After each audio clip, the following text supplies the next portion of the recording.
Alrighty. Welcome.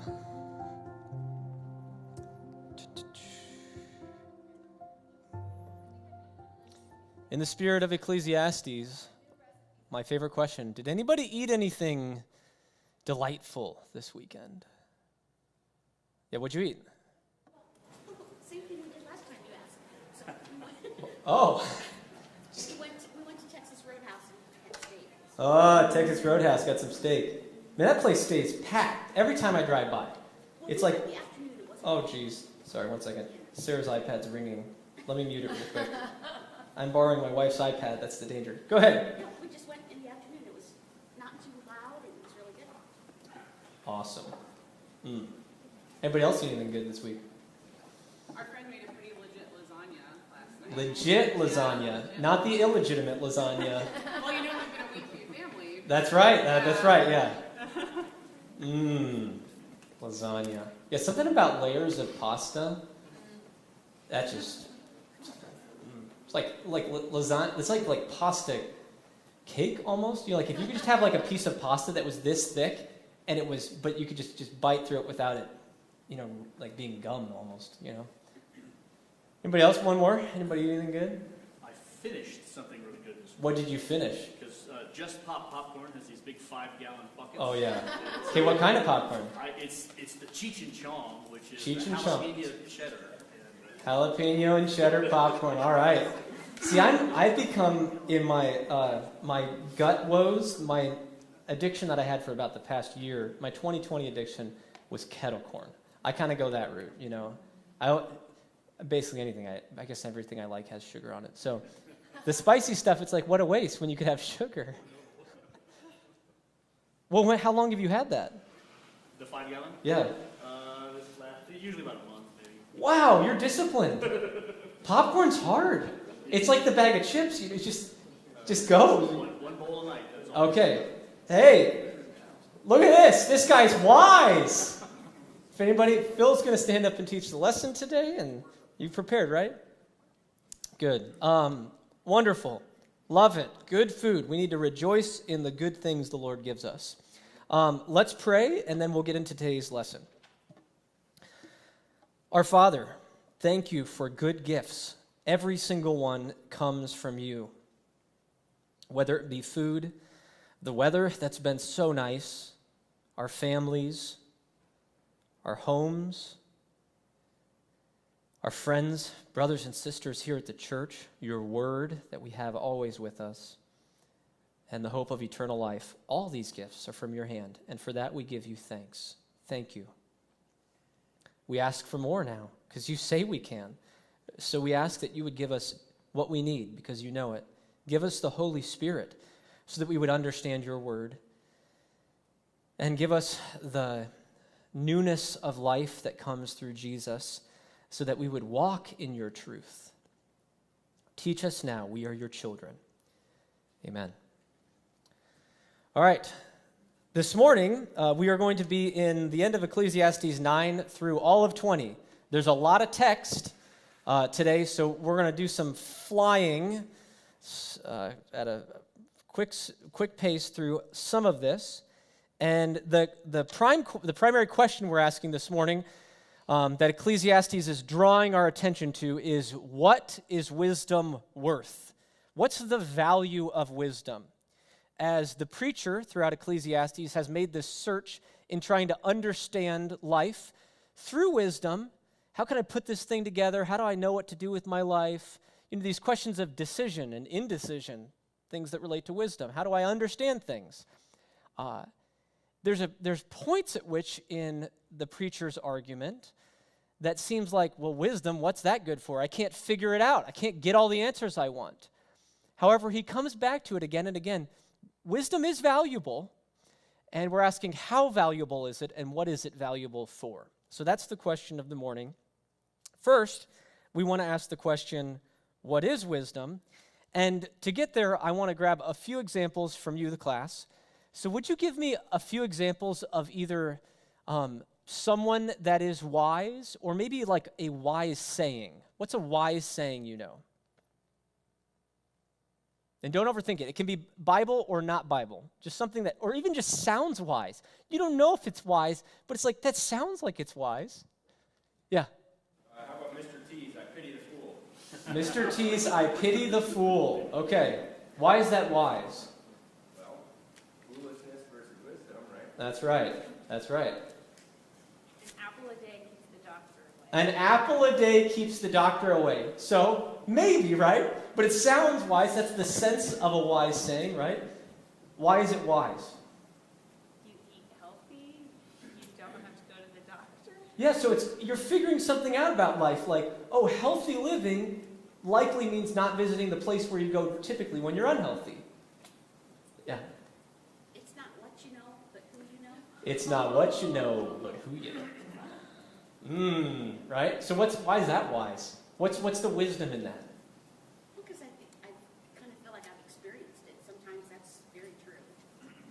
And so the wisdom, I guess, would be is it is important, like who you know, right? You need to know Jesus. So. Oh, I was going very, selfish, self-serving. I'm like, that's what you learn, networking, right? You can have all the degrees, you can know everything under the sun, but you got to actually know people if you want to get a job and actually apply that. But Zale's going higher than that. In Jesus, it's not, you can know everything. This is kind of Ecclesiastes. You can know everything, and you don't know him. It's not. What's it? That's the interesting question. Let's leave that hanging. Yeah, let's do a couple more. Early to bed, early to rise makes a man healthy, wealthy, and wise. Early to bed, early to rise makes a man healthy, wealthy, and wise. Yeah, haven't you ever heard that? Yes, I know. I'm just thinking through my life because I went to bed pretty early last night and I woke up. So, are you guys going to give me money? Is that how it works? Right? But there's something to treating.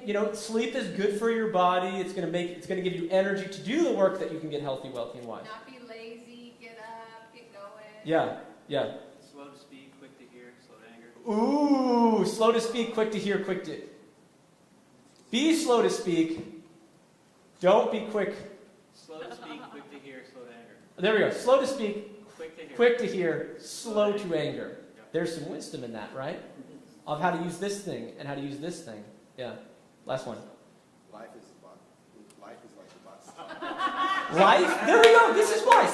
This is a wise saying. So this is an observation about life. Life is like a box of chocolates. You never know what you're going to get, right? Right? Because there's some wisdom in that. Having expectations, understanding. Great. Let's take a look at a few texts from Ecclesiastes and one from the New Testament that talk about wisdom, just so we can get a working definition going. I'll be annotating this a bit up on the front. So Ecclesiastes 7:25, this is something we've looked at already. I turned my heart to know and to search out and to seek wisdom and the scheme of things, and to know the wickedness of folly and the foolishness of madness. So the preacher has been looking on the world, trying to figure out things, and he's trying to find wisdom. And what that is, what is the wisdom? He's trying to find the scheme of things. How does the world work? What's the structure of this? In one sense, you could say, I read a commentary this week that compared it to this. You might know all the sentences of a novel or a story, but until you know the plot, all those sentences are disconnected. And that's the idea of the scheme of things. What's the plot of the universe and everything? That's what the preacher's trying to figure out. Now, I included the second half of this verse. In one sense, the preacher's trying to figure out the knowledge of both good and evil, much like that tree. He wants to understand, can I understand what's good for me to do and what's also dumb? Like, don't go down that path. So that's what he's been trying to search out. Ecclesiastes 8:1, who is like the wise and who knows the interpretation of a thing? Wisdom is, in a sense, interpretation. You can look on something and you can say, I understand what that's for. I can explain it. James says this, this is not the wisdom that comes down from above, but it is earthly, unspiritual, and demonic. I only include this simply for two purposes. One, there's more than one type of wisdom. I think we kind of understand that. We may have even shared that a little bit in the different sayings. There is, in James's case, there's earthly, spiritual, demonic wisdom, the wisdom that mankind creates, interpretations, understandings that we create. And then there is a wisdom that comes down from above, a wisdom that is a gift. It's given. So there's a contrast. And mostly what we're looking at today is how do we get that wisdom that comes down from above? Finally, at the end of Ecclesiastes, the one who actually wrote the book, the writer who compiled the preacher's sayings for us, he remarks about the preacher, and he says this: besides being wise, the preacher also taught people knowledge, weighing and studying and arranging many proverbs with great care. The preacher sought to find words of delight. Uprightly he wrote words of truth. The words of the wise are like goads, and like nails firmly fixed are the collected sayings. So wisdom, just like we shared earlier, is generally, if not always, shared in words, proverbs, words. Uprightly he wrote words, the words of the wise, right? We share words that communicate an understanding that gives wisdom. Wisdom also, just to note this, we'll talk about this more when we get to Ecclesiastes 12. Wisdom is for you to have delight, for you to understand, to have some joy. Wisdom, though, also is like goads, little pricky things at the end of a stick, or here, we'll do this end, that you'd like poke a sheep or something to get him to move a little bit. Wisdom is both delightful, because it gives you understanding but it's also like a goad where it kind of pokes and prods you at times because it challenges your understanding of things. It challenges your wisdom and tries to guide you in a different direction. So from these observations, here are some good definitions of wisdom, and then we'll dig into its value. What is wisdom? I've shared this with you before. Graham Goldsworthy says, wisdom is an integrated view of reality. That you could take all the pieces of reality, everything, and that you would have an integrated view, that you would see them and understand how they work together. What a great definition. In other words, if you want to think about this a little more biblically, it's seeing the world through God's eyes. Now, this will result in wise living, but wisdom at its essence is really just like an understanding, a seeing, a conceptualizing of life and everything. Proverbs 1:2-4 highlights that wisdom is truly understanding, insight, instruction, and knowledge. There's a difference between information and knowledge, or information and understanding. So there's this thing that we believe, a lie that we believe, like I can Google anything, therefore I must be able to get wise because I have access to just endless information. Just having a bunch of information doesn't make you wise. There's an understanding of how it works, how it relates to other things, and how to apply it. That's where wisdom is. So you can have all the Google in the world, and you could be dumb. You could be a fool. And we could list out a lot of people who fit in that category. Ourselves included, though, whoever laughed, we all fit in the fool category at times. Therefore, wisdom is related to the mind. So wisdom is something that happens in the mind. It's an understanding. You apply it. The contrast often, and we'll see this in our text, is the difference between wisdom, like this thing that happens in the mind, and strength, something you can see, so strength of body, strength of your pocketbook, a lot of it, strength of your position in life. There's a contrast oftentimes in the Bible between having wisdom and just having brute strength. Wisdom is related to relationships. And again, this is just simply that integrated idea. How two things relate together. So a good example is tools. Some of you are wiser or better understand tools than I do. Now I'm getting there, I'm catching up, so watch out. But so when I just packed up all my tools yesterday because we're moving out of our house. And we put away a bunch of stuff, so some of you will laugh at this. So I have these snips. That's what, you cut metal and stuff. Metal and stuff. That already shows I don't know what I'm talking about.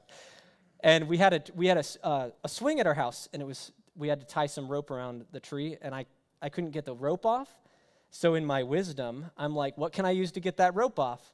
Well, these snips will work. They're close enough, even though I probably had like scissors or something, and I'm sitting there squeezing these things. It's hurting my hand because they're not made to cut rope off of a tree.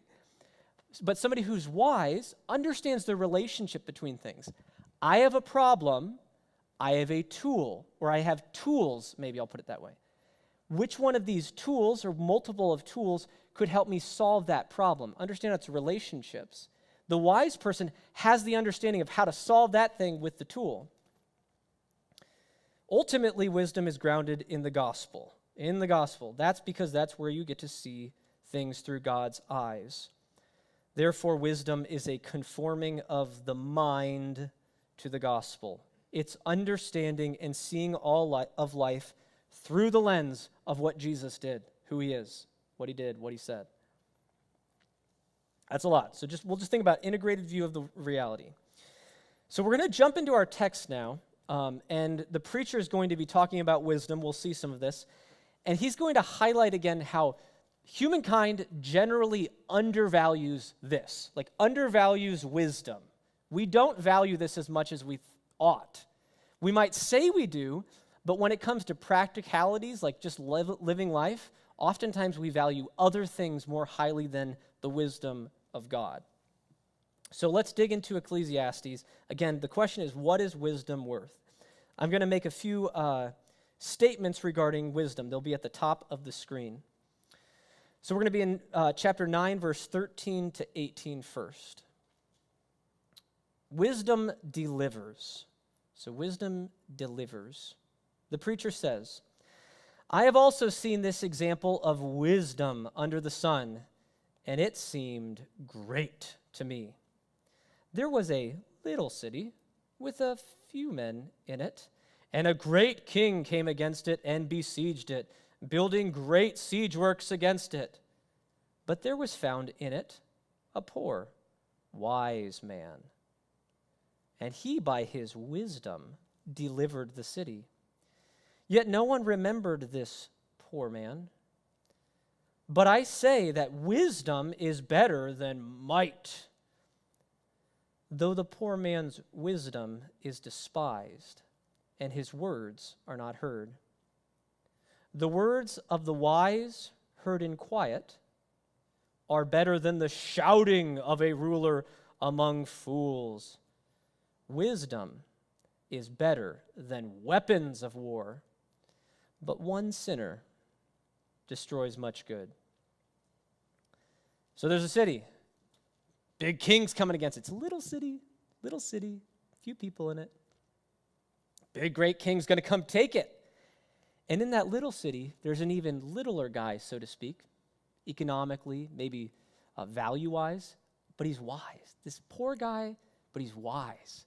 And he, by his wisdom, delivers the city from the great king, the one who had all this might and could just take it down. But the wise little man saves this little city.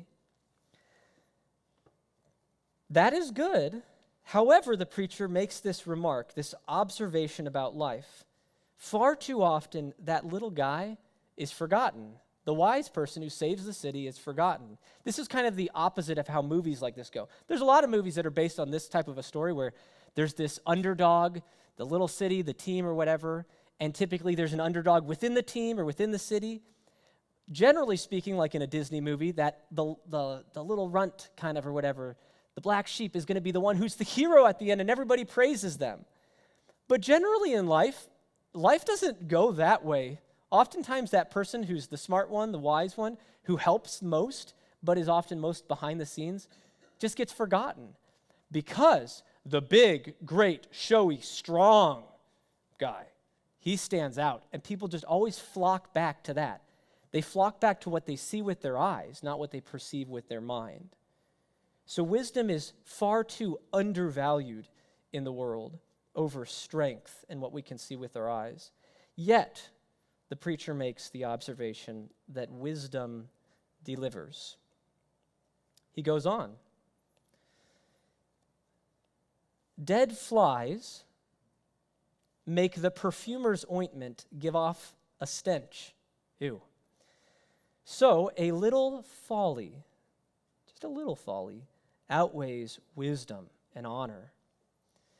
A wise man's heart inclines him to the right, but a fool's heart to the left.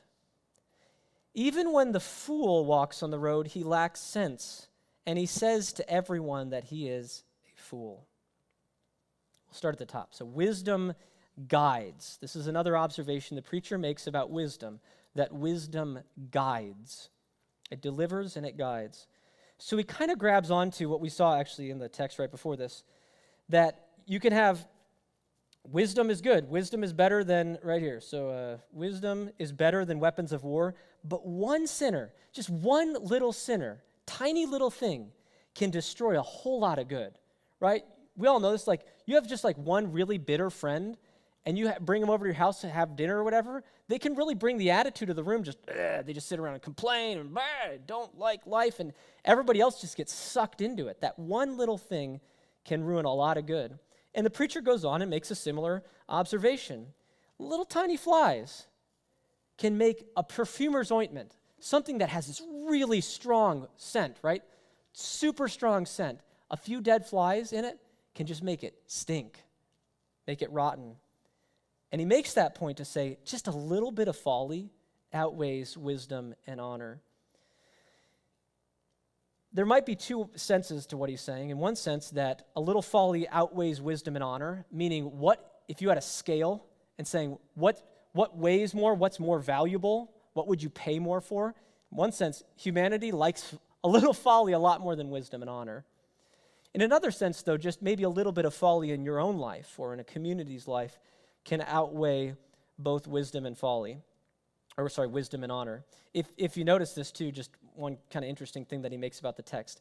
This little folly is one thing, a really small one thing, and he even compares it to two things. You would think two things, wisdom and honor, would be much greater, much emphasized, more valuable to people, and have a greater emphasis over folly, but just a little bit of folly, maybe like looking at a tree and taking a little piece of fruit and just biting into it, can really ruin a whole lot of wisdom and honor, can tank the situation.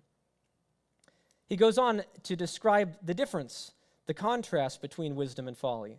A wise man's heart inclines him to the right, goes that direction. A fool's heart to the left. The sense being, wisdom goes one way, folly goes the other direction. They're headed in different directions, different paths, different roads. When a fool walks on the road, so where he's going, he lacks sense, and he says to everyone that he is a fool. Folly makes itself known. It's evident. And folly doesn't even know where it's going. This will show up again in the text.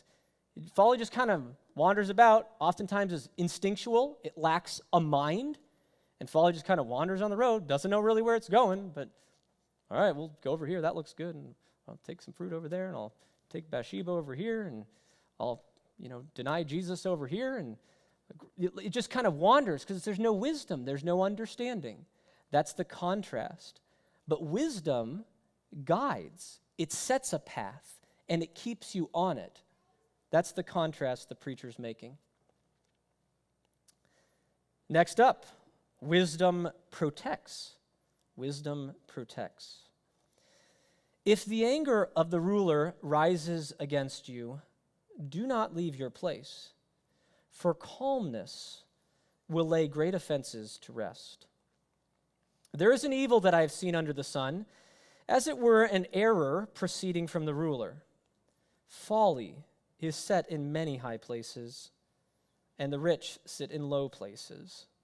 I have seen slaves on horses and princes walking on the ground. So we're brought back to a similar theme as the beginning of our text back in 9:13, when there's this great, powerful ruler coming against a city, right? Oftentimes, even in the Bible, we see this. Wisdom is always contrasted against some kind of great, powerful king or somebody who's got a lot more strength.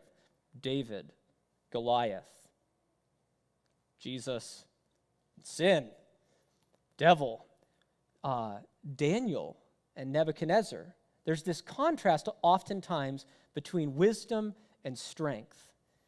And here, the anger of a ruler rises against you, so the ruler is brought into the picture. He's the one with power, If he's mad at you, watch out, he might get you. Don't leave your place. Don't try to run from him because he's going to find you.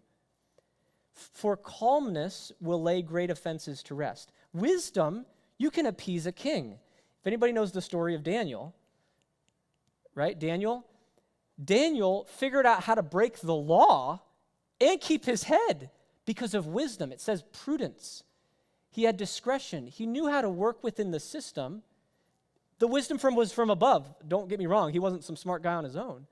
But Daniel, the king says, you got to eat my diet. And Daniel says, well, I'm not going to do that. I'm going to trust the Lord. The king says, bow down to my idol. And Daniel says, well, I'm going to bow down to God. Is that okay? He asks questions. And Daniel learns how to live within the situation. Wisdom sustains him. Even if he's in a lion's den, wisdom sustained him.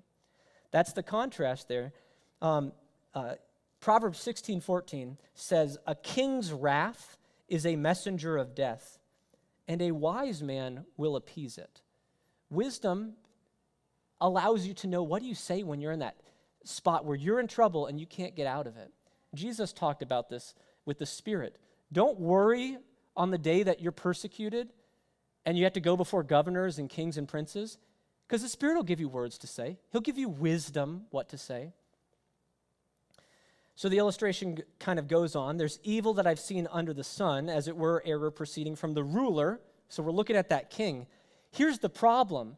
Wisdom isn't sitting on the throne of most political systems, right? So generally speaking, a lot of rulers, a lot of presidents, a lot of prime ministers aren't necessarily the wisest people under the sun, right? Because earlier we saw it, generally they're the ones that are kind of hidden behind the scenes, working some magic. So the preacher essentially says the ill-equipped are the ones who sit on the throne. That's why they get mad easily, and you have to learn to be wise around them. So in this case, folly is set in many high places. The rich are set in low places. I've seen slaves on horses, that means the ones who have the power, and princes walking on the ground like slaves. I don't think he's making big like social observations other than the simple fact that someone's ill-equipped. Someone who's foolish should not be a king. The slave is ill-equipped. They're not ready to be a king yet, right? The prince is the one who should be the king, the one in control. But oftentimes, so the prince being like someone like David, right? He was the one, wasn't on the throne. Saul was up there. He's, oh yeah, we got this thing. He's big and beautiful and strong. He must be good. But David then fills the throne. That's the type of guy who should be on the throne. Again, the reason why the guy is on the throne is a fool, ill-equipped, is because we don't value wisdom as we ought. Because we praise Saul. We look at Solomon and say, oh, look at how it's so good. And we forget the little David. We forget Jesus. We forget wisdom. Yet, even in the midst of a very corrupt world, in the midst of trials, wisdom protects. Wisdom protects and can even lay offenses to rest in those who are fools. Next, got a few more of these sections to go through. Wisdom overcomes. He who digs a pit will fall into it, and the serpent will bite him who breaks through a wall. He who quarries stones is hurt by them, and he who splits logs is endangered by them. If the iron is blunt and one does not sharpen the edge, he must use more strength. But wisdom helps one to succeed. If the serpent bites before it's charmed, there is no advantage to the charmer. So some basic observations about working in a fallen world, in a world that's cursed. We're going to hear about this in today's sermon, where the ground fights back against you. You dig the pit, you might fall. It might hurt yourself. It might break your leg. If you're breaking through a wall, Middle East, there might be a serpent that found a hole and kind of make their home in the wall because it's a cool place to hang out. It might bite you. If you're quarrying stones, what if one falls on your hand and breaks it? Might happen. Splits logs, might be endangered by those logs. It might fall on you. If the iron is blunt and you don't sharpen the edge, you got to use more strength to get the work done. And oftentimes in life, we just kind of deal with those things and say, what's wrong with the world? Why is it always fighting back? Why did I stub my toe? Why did I break my hand? People aren't thinking all the time, using their minds, wisdom, to figure out, why is work so hard? Is there any way around this? But the wise person observes, aha, sometimes the rock falls. Maybe I'll set up a net, and then I'll overcome the falling rock. Sometimes there's a snake in the wall. Maybe I'll check first for holes. If I didn't sharpen the edge of my blade, maybe I'll sharpen it first, and then I don't have to use so much strength and be so tired after work. That's just the simple sense of what he's saying. Wisdom overcomes these challenges. In an ultimate sense, verse 11, if the serpent bites before it's charmed, it's no advantage to the charmer. That means you're going to die. What he's contrasting is death and life. Now up here we see pain and suffering, but simply saying that wisdom, right here, wisdom can help you to succeed over those trials of life and of pain and death. Don't overthink it. The preacher's going to say, don't think you conquered life. But wisdom sustains your life, and it overcomes these things that might harm you. Just general observations. Wisdom overcomes. 2 more sections. Wisdom sustains. The words of a wise man's mouth win him favor, but the lips of a fool consume him. The beginning of the words of his mouth is foolishness, and the end of his talk is evil madness. A fool multiplies words, though no man knows what is to be after him, and who can tell him what will be after him? The toil of a fool wearies him, for he does not know the way to the city. Wisdom sustains. The words of a wise man wins him favor, or wins him grace, but the lips of a fool consume him. So you see the contrast? Wisdom can sustain. Folly results in perishing, or in some kind of self-destruction. Your own words can end up consuming you. So this line, I'm going to talk music. Verse 13, the beginning of a fool's words is a foolishness, and the end of his talk is just this chaotic evil madness. He just has all these words. He multiplies words over and over and over. Doesn't stop talking, right? Sometimes we fall into this trap of thinking, if I talk more, maybe I'll be wise. I'll finally figure it out. If that's me, I fall into this. Right? Oftentimes the wise person is the one who waits, processes, thinks, maybe writes some things out before they speak, and then once they come to some kind of conclusion, then they speak. I just described my wife. She's the wise one, and I'm the and maybe if I talk more, it will end up in the right place. And oftentimes through this chaotic speaking that just ends up in just madness and ruins everybody on the way. He goes on, the fool multiplies words. No one can, he doesn't know what's going to be after him, and who can tell him what will be after him? The toil of a fool wearies him, for he does not know the way to the city. Again, this is just the sense of what we talked about before, like a fool just kind of meandering about life, no sense of direction, no guidance. The fool just kind of starts talking. In a similar way, the toil of a fool wearies him. He doesn't know the way to the city. Here's how a fool tries to get home.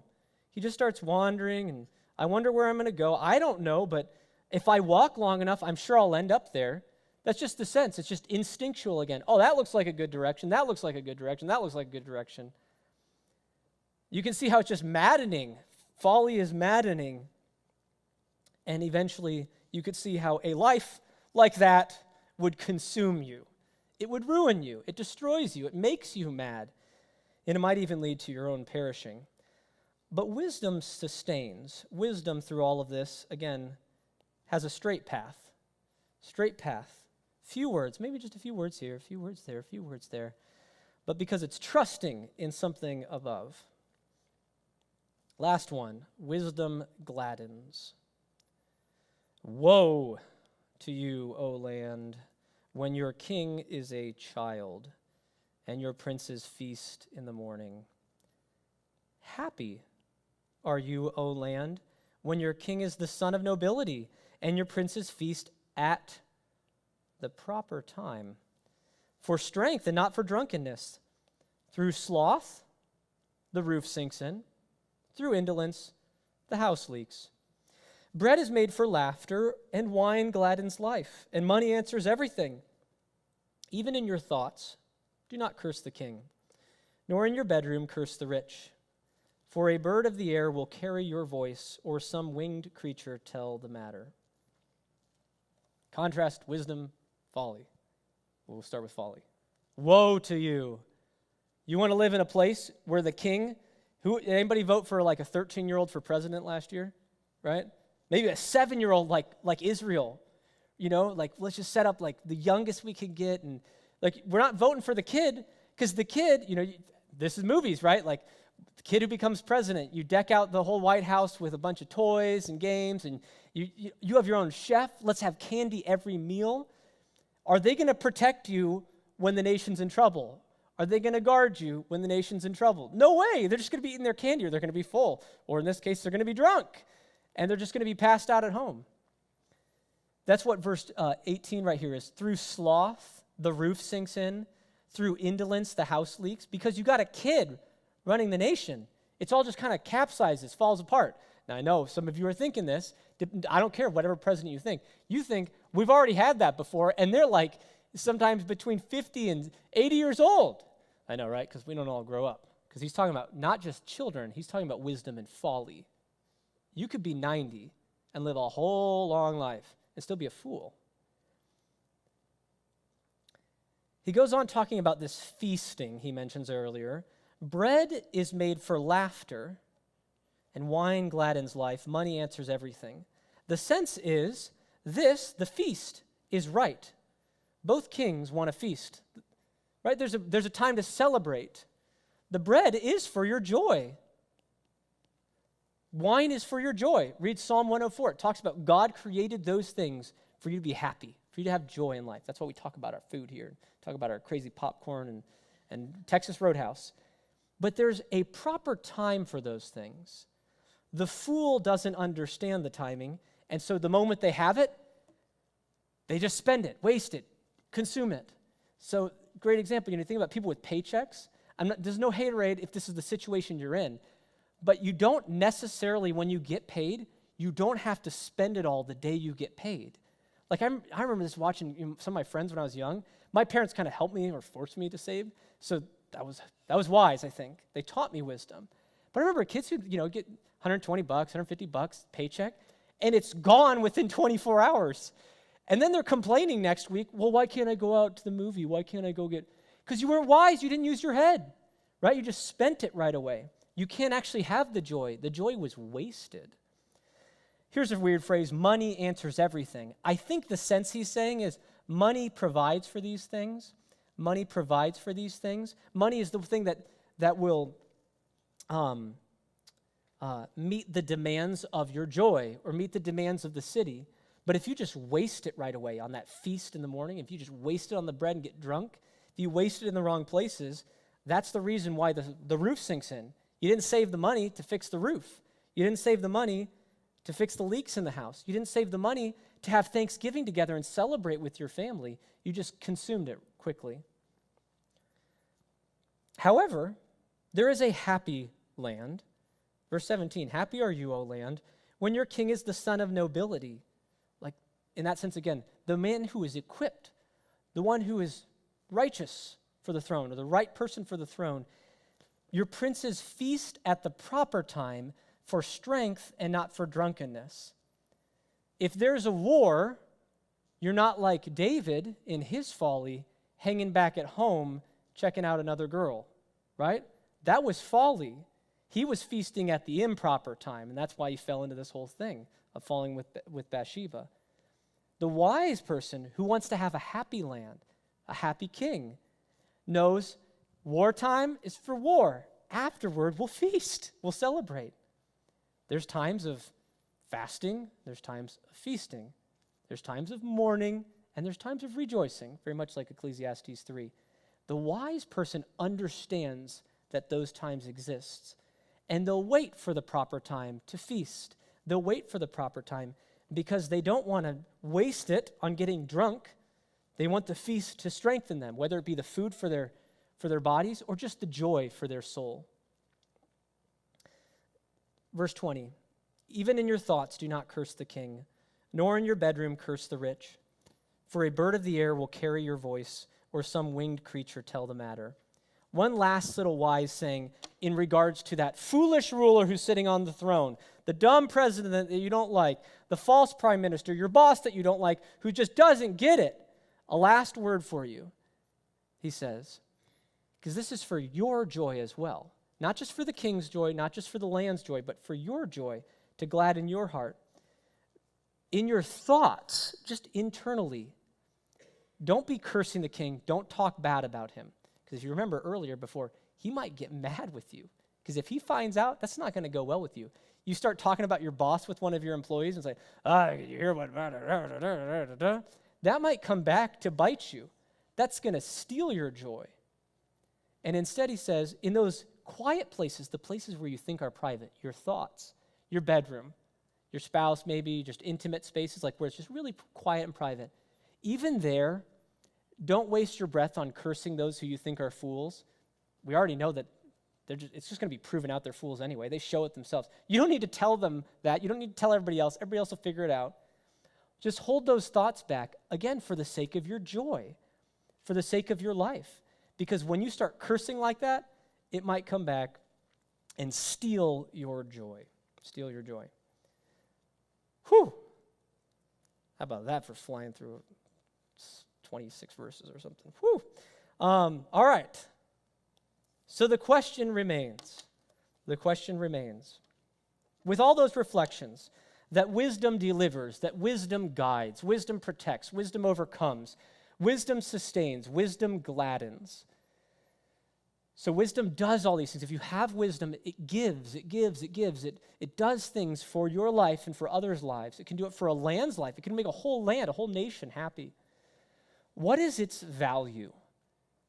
Because we put clearly the fact that the guy who's in charge oftentimes, the girl who's in charge, is not typically the wisest person in the room. And yet those celebrities, whether it be a president or the person on the movie screen or the person on social media, we think, oh, if I could be them. We worship at their feet. We look at fools and we say, oh, if I can only be like them. So we say folly oftentimes is more valuable than wisdom. But the preacher would correct us and say, wisdom is far more valuable. Even if it's not recognized by all your peers, far more valuable. Why? What is the value of wisdom and why is it so good?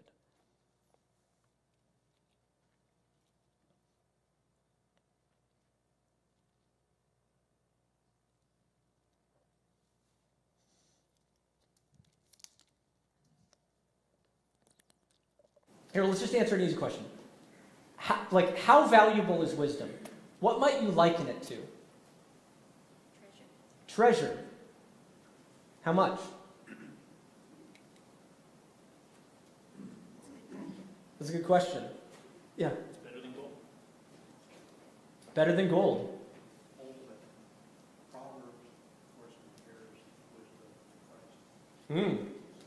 Proverbs compares wisdom to Christ. Yeah. If there's a comparison to Christ, it's of highest value. It's like a treasure hidden in the field. And if you find it, you better sell everything. Get rid of all that folly, because that thing's going to be worth everything to you. Why is it that valuable? Why is wisdom so valuable?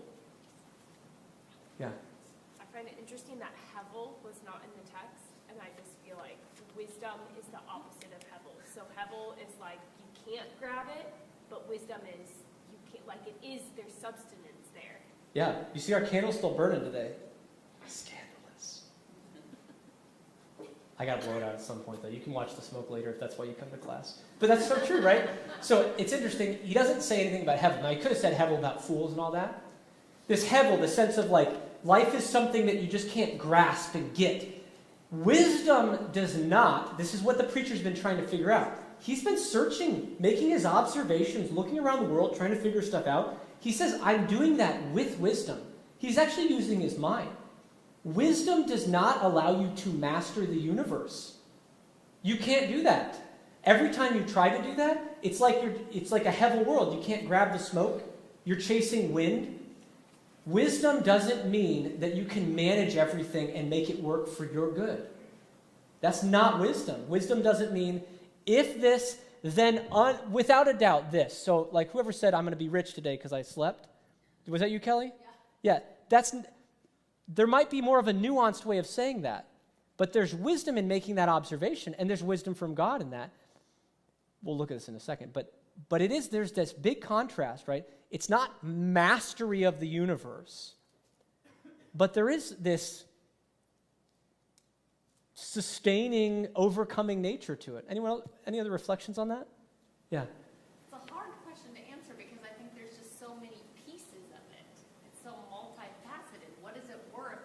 As believers, I think we're trying to find peace and joy and comfort, and so I think the value of wisdom is it is a piece of that. So if we have wisdom, we're going to find the joy in our trials. We're going to find the comfort in knowing God is sovereign. We're going to find those things that we are routinely being sanctified in. Does that make sense? Yeah. Well, that's very Ecclesiastes of you, because It's very Psalm 119. Well, okay, very Psalm 119 of you too. Very Bible of you, Christian, godly. So but because this contrast in Ecclesiastes, master the world. Like he says, the preacher doesn't say, I urge you, form the world into what you want it to be. You have the power, now go actualize whatever you want. Rather, he says, be happy.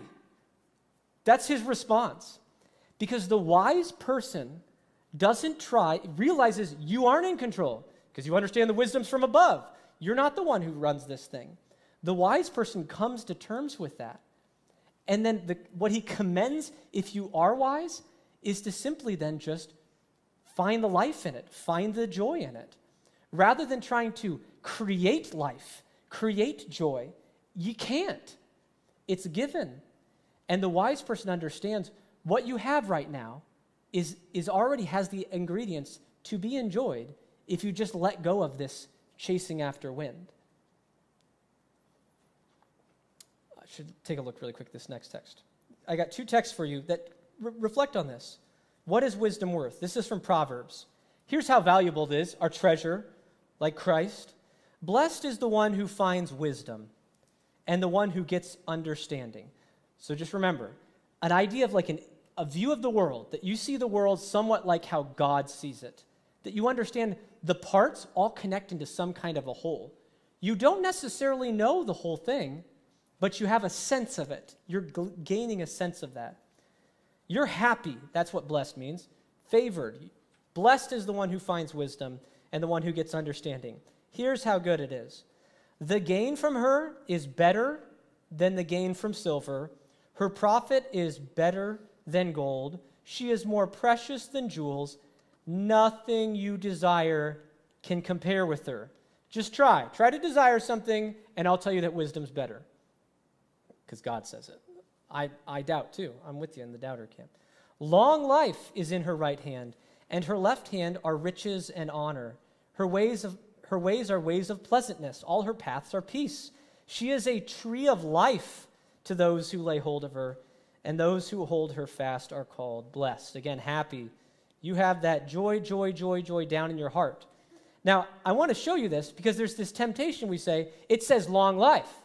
Well, what if I die tomorrow? Does that mean I didn't have wisdom? I think there's a contrast happening, both in the sense of tree of life, but when it says that wisdom is better than gold, silver, better than gold, nothing you desire can compare with her. Long life, I think, has more of a relativistic sense or a spiritual sense or a like life as in joy and peace and comfort, like sustaining in that sense, and it transcends the grave. The writers of Proverbs may not have understood that.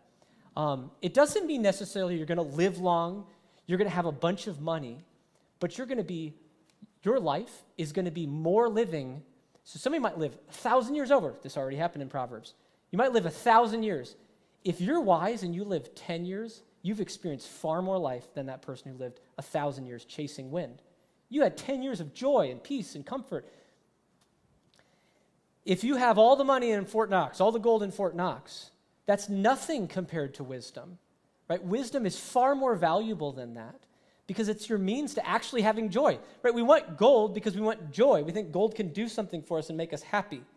But that's not the case. Wisdom, understanding, seeing the world through God's eyes can give us this. Therefore, you will be happy. Jesus speaks to this end, and this is where Bob was going. This is at the end of the Sermon on the Mount. So you think about all the things Jesus said. Blessed are those who mourn. Blessed are those who are persecuted for my sake.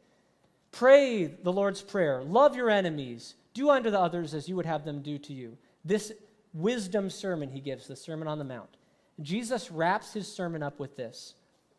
Everyone who hears these words of mine and does them, so he hears Christ's words and does them, will be like a wise man who built his house on the rock. And the rain fell and the floods came and the winds blew and beat on that house, but it did not fall because it had been founded on the rock. And everyone who hears these words of mine and does not do them will be like a foolish man who built his house in the sand. And the rain fell, and the floods came, and the wind blew and beat against that house, and it fell. And great was the fall of it. So Jesus, summing up a whole lot of stuff that we've talked about in Ecclesiastes and Proverbs and all kinds of stuff, says, my words, so the revelation of God, just what I say about God, what I say about myself, who Jesus is. Whoever hears those things, gets his words, and then puts them into action, he's the one who's wise. And when storms come, when trials come, sufferings come, he's not perishing. He's standing strong because he's built on a rock. Now, it's interesting thinking about this. What Jesus is saying, or what Proverbs is saying, what Ecclesiastes is saying, what the whole Bible is saying is this. Trust, we could say trust God. I'll put trust Jesus here. Hearing and doing, if you've ever read James, hearing and doing isn't mere brute force. Jesus said it, I do it. The reason why you do what Jesus says is because you trust him. You have faith in him. You believe him. In Ecclesiastes or Proverbs terms, you fear God.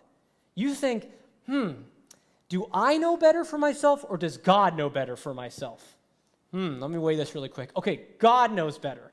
I'm going to trust him. I'm going to rely on him. Proverbs. I'm not going to lean on my own understanding, but I'm going to trust in him in all my ways. That's the sense of what wisdom is. And when you trust him, if he says do something, you do it because you trust. You trust it is for your life, for your joy. It will keep your house standing. It will keep your life sustained. Wisdom's value is the value of life and joy and peace and satisfaction. That's what wisdom is good for. That's what knowing Jesus, the wise one, the wisdom of God, is for. And so as we start wrapping up and kind of going on the downhill of Ecclesiastes, and we reflect on all the ways that we try to figure things out, and oftentimes we use our eyes more than we use like our minds and our hearts to try to live, the commendation here is trust God. Insofar as he's given you wisdom in Christ, trust him. Look at the gospel, look at Jesus living, dying for sins, raising. And then look at your life and filter your life through that. Filter your struggles through the gospel. Filter your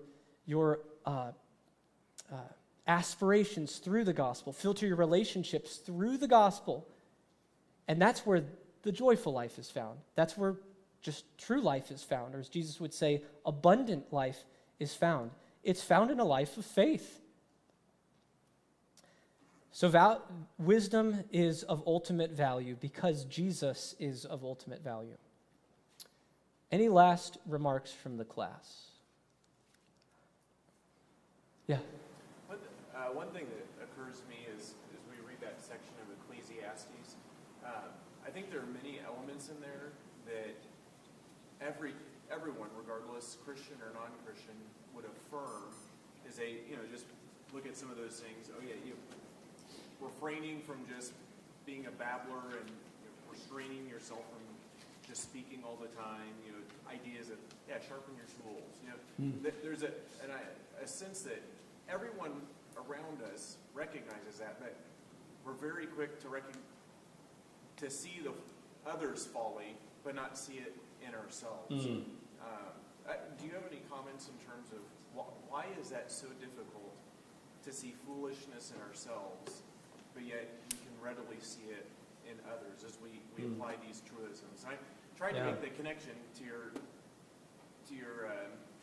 reference there with Matthew. How do I connect that inability to see foolishness in myself and connect that to a recognition of the gospel? Yeah, it's interesting because we go, Eve, no, don't eat the tree. David, don't do the Bathsheba thing. Judas, don't deny Jesus. Duh, right?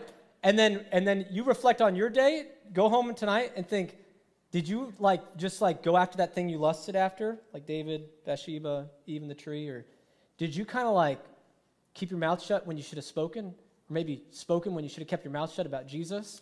You denied him in one sense. It's really easy to see it in others. I mean, I think there's this sense of what happens in the garden, where that first sin is a being wise in one's own eyes. Temptation comes in, but there is something to, just like Ecclesiastes, we think that we're gods, and we think we're meant to have the same status. We think God giving us wisdoms means we possess it, and we can maintain it and do with it as we want. Wisdom is for us to do with it as God wants. I read this in a commentary this week about Ecclesiastes, but it's reflecting on Genesis 3, that the serpent's lie to Eve was that we are all gods in waiting, that there's just a little bit of something between us and becoming God, like God. I think that's the sense. There's just something so intuitive in us, so instinctual, that I'm meant for greatness. I am special. And then you are as a son of God, as a child of God, as a daughter of God, but that's knowing your place. And there is where wisdom is. But we have this innate sense that we think that that's where it's supposed to be. We're supposed to be, if not above God, at least equal with. And I would say the reason for that, I think that this is the reason for it, is that the purpose of that is to make us glorify God. Because when you forsake that, when you forsake your desire to be a God, you say, pooh, forget that. That is terrible. And I say, I'm going to trust Jesus. I'm going to call him God. I'm going to say, I'm his servant. I'm his child. I'm his slave. Forsaking that, forsaking self, and taking Jesus for who he is, glorifies him. That's like the most glorifying thing. When a sinner repents, there's a party in heaven. Every time you forsake your Eve-like temptations, your David-like temptations, and you say, Jesus is better. Jesus is more valuable. Woe is me, I don't know anything. Jesus knows everything. If anything, I think that exists in creation for that purpose, that God would just be supremely glorified in our releasing our love of being gods and just saying, all glory, all power, all majesty to him. It's peculiar. The strange thing, I think, this is going to be a last remark, like what you said, most of everything that we talked about in here, generally speaking, like some of the general things, like don't be dumb with your mouth, think about where you're walking in life, life is like a box of chocolates, all these things, like duh, but until you actually believe it and submit to it, you're not wise. You actually submit to it and say, I think that that's better. It's not mere obedience without love. You think God knows better than you. And if he says it's better to go that way, I'm walking that way. If he says it's better to let go of this sin, I am letting it go because he says it's better and I trust him. He's loved me. He knows me. He made me and I love him back. And so I'm just going to do what he says. And that's, I think, the essence of becoming wise is just full faith. And that's what Jesus did. Whatever my Father says, that's what I'm going to do. Yeah, so there's some thoughts for you, man. All right, we got way over time, so thank you all. We'll maybe blow out the candle next week. So thanks for thinking on this. Go and trust the Lord.